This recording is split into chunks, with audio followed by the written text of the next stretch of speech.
This episode is brought to you by Shopify. Upgrade your business with Shopify, home of the #1 checkout on the planet. Shop Pay boosts conversions up to 50%, meaning fewer carts going abandoned and more sales going cha-ching. So if you're into growing your business, get a commerce platform that's ready to sell wherever your customers are. Visit Shopify.com to upgrade your selling today. The Tudors Dynasty Podcast. Hello and welcome back to the show. I'm your host, Rebecca Larson. Today, we're journeying back to explore the intertwined lives of two fascinating royal women born into turbulent times, Catherine of York and Claude of France. Catherine, daughter of Edward IV, weathered the stormy years of the Wars of the Roses and the mysterious disappearance of her brothers, the princes in the Tower, all while staying close to her sister, Queen Elizabeth of York. Across the Channel, Claude of France, Duchess of Brittany, faced her own challenges as queen, leaving a lasting legacy despite her fragile health and the relentless demands of the French court. Join us as we uncover how the resilience and loyalty of these remarkable women shape the futures of their royal families. Catherine of York was born into a politically charged England in the late 15th century, a daughter of Edward IV, who briefly brought peace to a kingdom fractured by the Wars of the Roses. After her father's death, Catherine's family fortunes changed dramatically. Her two eldest brothers vanished in the Tower of London, her uncle took the crown, and shifting alliances threatened her family's stability. Supported by her sister, Queen Elizabeth, Catherine endured these dangerous times with strength.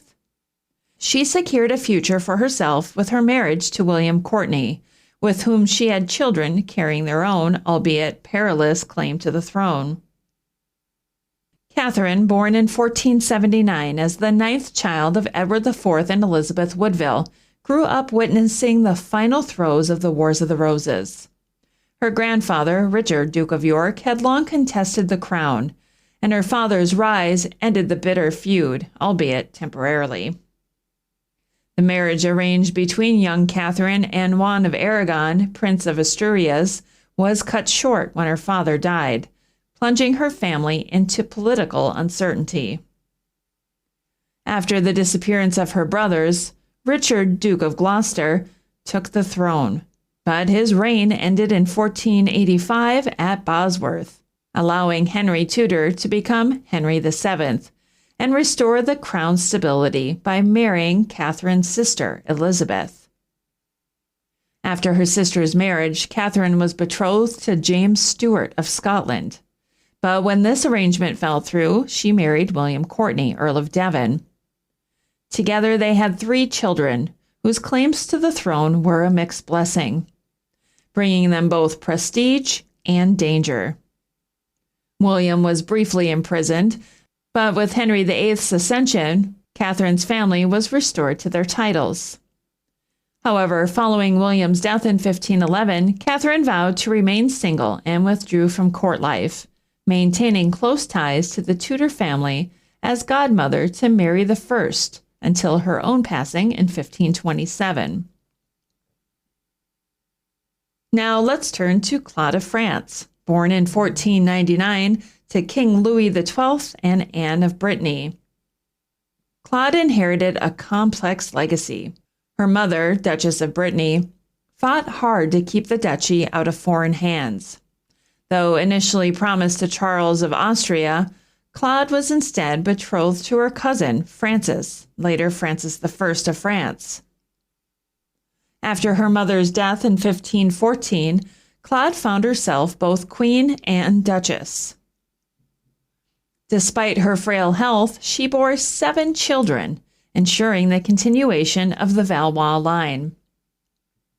As queen, Claude navigated Francis's political ambitions and maintained dignity in a court rife with intrigues and mistresses. Her quiet strength provided stability during Francis's turbulent reign. Claude's life, though short, left a lasting impact on France. She died in 1524 at only 24, leaving a grief-stricken Francis and a legacy carried by her children, including Henry II, who married Catherine de' Medici, and Madeline, briefly Queen of Scotland.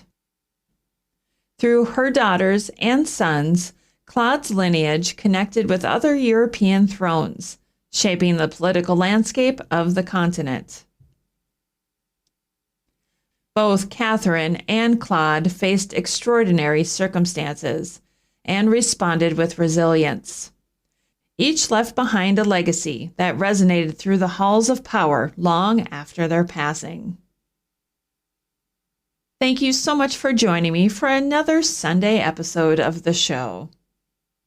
And that concludes another episode of the Tudors Dynasty podcast. Thank you so much for listening. If you love the show and would like to show your support, consider becoming a patron over on Patreon. That's patreon.com/Tudors Dynasty. Over there, you'll get commercial-free episodes, early access, and some patron-exclusive content as well. If you would prefer to show your support in another way, head on over to my website, tudorsdynasty.com, and click on the shop to see some of the new merchandise that I have available. Thank you so much for listening. Until next time.